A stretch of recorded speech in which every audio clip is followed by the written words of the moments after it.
Happy New Year! Happy New Year! It is the season of New Year, New You.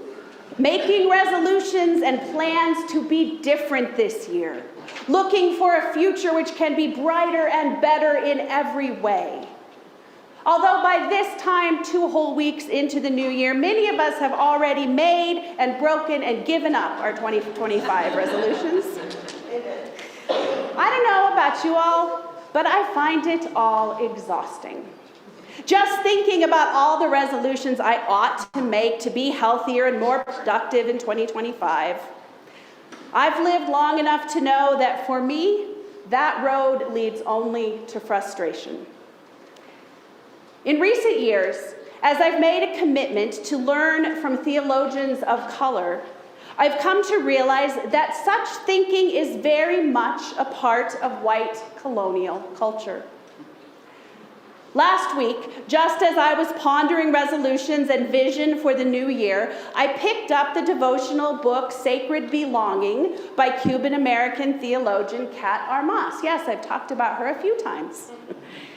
In a devotion on the cycle of time, she talks about long hours of boredom as a child. Hours filled with nothing but just being. And about how countercultural that is in America today. Whiteness worships excellence, she says, and equates that excellence with a constant need to be doing more and getting better and better. She writes, in the modern Western world, time is seen as linear and fixed, moving in one direction without repetition, past, present, future. Time is here and then it is gone, never to return again. The origins of linear time as we know it have been traced to empire, created by those looking to maximize investments and returns in their travel around the globe. We've learned to hurry because even our time is money, and so we rush all the way to our graves. Reading Armas reminded me of listening to Vance Blackfox, who is the ELCA Director for Indigenous Ministries, in his presentation this fall on Indigenous thought and theology. Vance also talked about how Indigenous cultures experience time as cyclical, not as a commodity to be spent wisely or guarded against waste, but as a gift in which practices and experiences come around again and again, and all time is sacred. Therese R. Tucker, who is a minister of administration at St. Paul Baptist Church in Philadelphia and a woman of color, wrote in a recent Christian Century article, so much of our energy is spent on getting ahead, getting respect, getting more money, getting recognized, getting clout, getting, lots of getting. And this is always associated with doing, always being busy, always striving for more.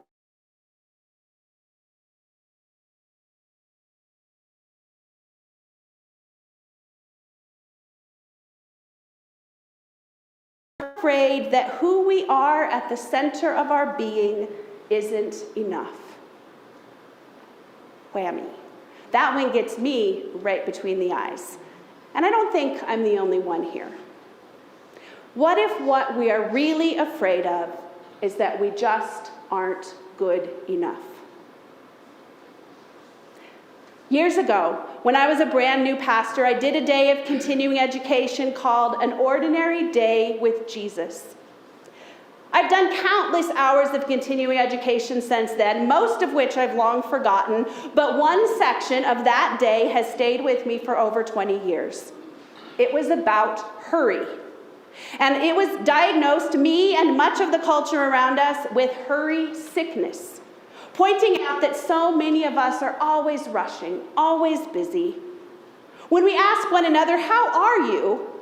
Isn't there some pride to our response, oh, I'm so busy?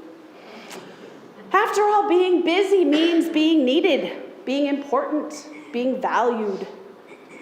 The course recommended that as an antidote, we practice slowing, doing things that make a die-hard hurrier like me cringe, such as picking the slow lane in the traffic or at the grocery store and just taking the time needed.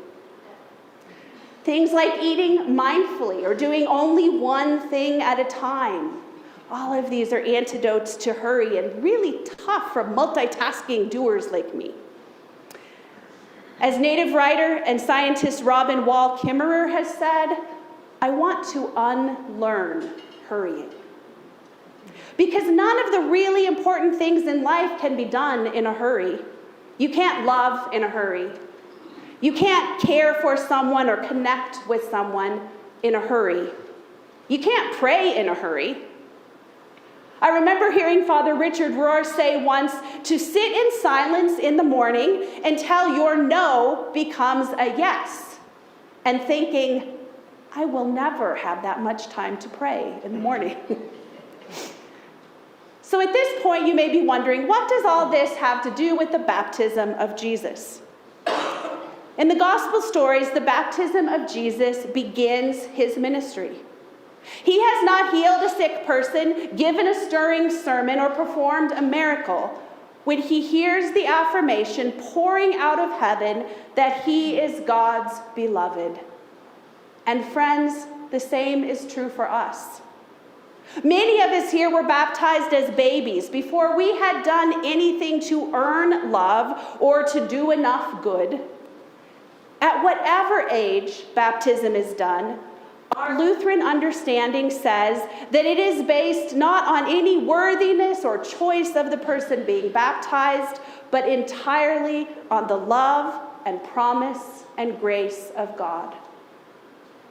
In baptism, God has looked on each one of us and said, you are my child, my beloved. In baptism, we have heard those lovely words of the prophet, do not fear, I have redeemed you. I have called you by name, you are mine.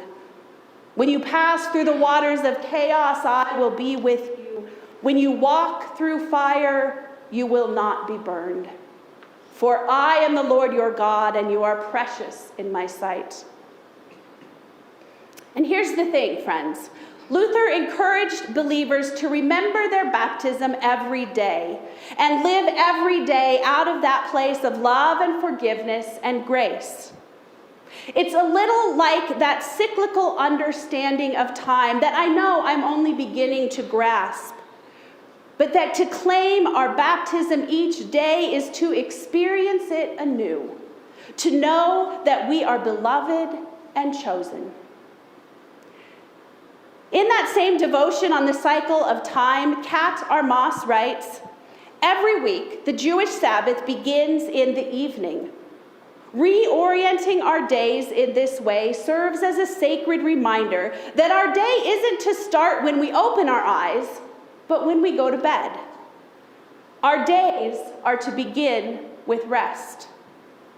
In a culture where not even a minute must go to waste, we learn from the creation story that our value and worth doesn't come from what we produce, but from who we are. This is what rest is all about. Trusting in the goodness of creation that it will take care of us. Can we learn to live in trust that we are enough because God says we are enough? Even more, God says we are beloved. Can we learn to slow down, to do the things that give us joy and share God's love in the world, but not so many things that cause us to rush and hurry and worry and be exhausted? Can we learn not to rest from our overwork, but to do our work out of a place of deep rest and trust? So, back to where I started, with New Year, New You resolutions. Nadia Bolz-Weber offers this annual reminder. There is no resolution that, if kept, will make you more worthy of love. You, as your actual self and not some made-up ideal, are already worthy. You are already beloved. Thanks be to God. Amen.